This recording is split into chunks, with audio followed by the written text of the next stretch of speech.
The Farmer Refuted, by Alexander Hamilton, is a pamphlet written in 1775 during the early stages of the American Revolutionary period. This work was a direct response to a Loyalist pamphlet authored by Samuel C. Berry, who published under the pseudonym A.W. Farmer. Seabury's writings criticized the revolutionary movement and defended British authority over the American colonies. Key points of The Farmer Refuted. Defense of natural rights. Hamilton argues that humans are born with natural rights that cannot be taken away by any government. He stresses the concept of a social contract, where governments derive their authority from the consent of the governed. Rejection of British tyranny. Hamilton refutes Seabury's claims that the colonies should submit to British rule, labeling British policies as oppressive and unjust. He advocates for the colonists' right to resist such tyranny. Critique of Loyalist arguments. Hamilton uses logic and rhetorical skill to dismantle Seabury's positions, exposing contradictions and fallacies. He portrays the Loyalist stance as short-sighted and detrimental to the colony's future. Advocacy for unity and action.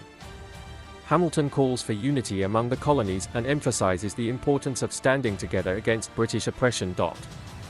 He defends the actions of the Continental Congress and supports efforts to resist British. You said. The Farmer Refuted. Book by Alexander Hamilton. The Farmer Refuted is a political pamphlet written by Alexander Hamilton in February 1775. It serves as a rebuttal to the Loyalist arguments made by Samuel C. Berry, an Anglican clergyman writing under the pseudonym A.W. Farmer. Seabury's pamphlet, titled A View of the Controversy Between Great Britain and Her Colonies, argued against the Continental Congress and in favor of submission to British authority. Key themes and arguments in The Farmer Refuted. Natural rights. Hamilton emphasizes the philosophy of natural rights, arguing that individuals are born with inherent freedoms that no government can justly violate. He appeals to the principles of liberty and self-determination. Social contract.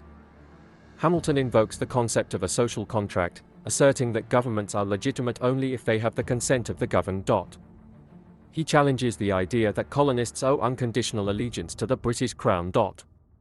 Critique of British policies. Hamilton critiques British taxation and governance without colonial representation, viewing it as a violation of basic freedoms.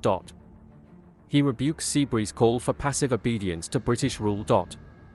Defense of the Continental Congress.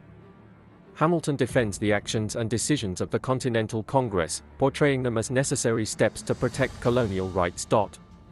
He counters Seabury's claims that resistance would lead to chaos and destruction. Call for action. Hamilton urges the colonies to resist British oppression and to unify in their struggle for justice. He uses a mix of logical arguments and emotional appeals to inspire colonial defiance. Importance.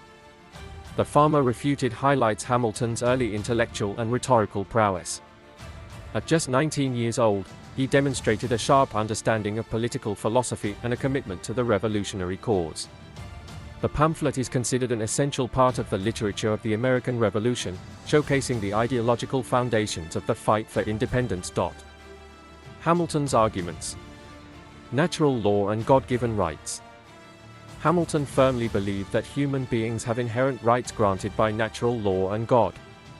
He asserts that any government violating these rights is illegitimate. A key passage states, "The sacred rights of mankind are not to be rummaged for among old parchments or musty records.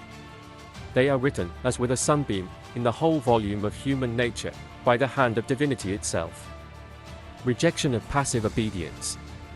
Seabury argued that colonists should submit to British rule and avoid conflict. Hamilton rejected this idea, claiming it was contrary to reason and justice. He argued that unjust laws and tyranny must be opposed for the sake of liberty and moral duty. Criticism of Loyalist views. Hamilton exposed logical flaws in Seabury's arguments, accusing him of spreading fear and misinformation to dissuade colonists from resisting British rule.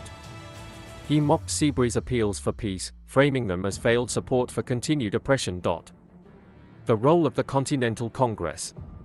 Seabury criticized the Continental Congress as illegitimate and reckless. Hamilton defended the Congress, describing its actions as reasonable responses to British aggression. He justified the colonies' petitions, boycotts, and preparations for defense as essential to preserving their liberties. Unity of the colonies. Hamilton emphasized the need for the colonies to remain united in their resistance against British rule. He warned against division, which could weaken their ability to fight for their rights. Appeal to reason and morality. Hamilton combined logic, moral philosophy, and eloquent rhetoric to make his case. He portrayed the revolutionary cause as not only practical but also virtuous and necessary.